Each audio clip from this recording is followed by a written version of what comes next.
गुरुत्वं विस्तारं क्षितिधरपतिः पार्वती निजान्नितं वादाच्छिद्य त्वयि हरणरूपेण निदधे अतस्ते विस्तीर्णो गुरुरयमशेषां वसुमतीं नितम्बप्राग्भारः स्थगयति लघुत्वं नयति च।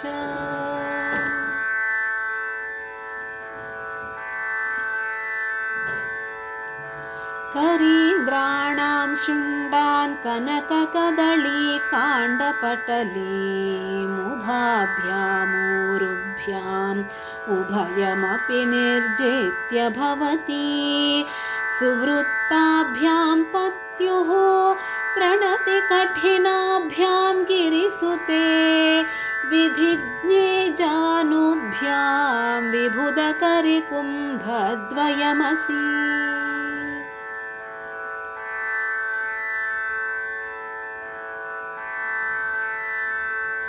पराजेतुं रुद्रं द्विगुणशरगर्भौ गिरिसुते निषङ्गौ जङ्घेते विषमविशिखो बाढमकृत यदग्रे दृश्यन्ते दशशरफलाः पादयुगळी नखाग्रच्छद्मानः सुरमकुटशाणैकनिशिता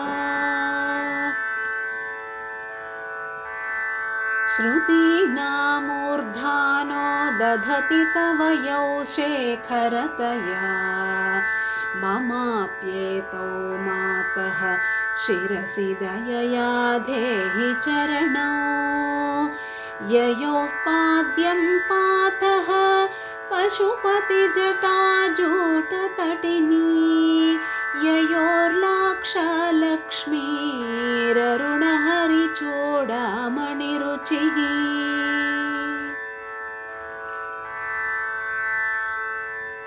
नमो वाकं ब्रूमो नयनरमणीयाय पदयोः तवास्मै द्वन्द्वाय स्फुटरुचिरसालक्तकवते असूयत्यत्यन्तं यदभिहननाय स्पृहयते पशूनामीशानं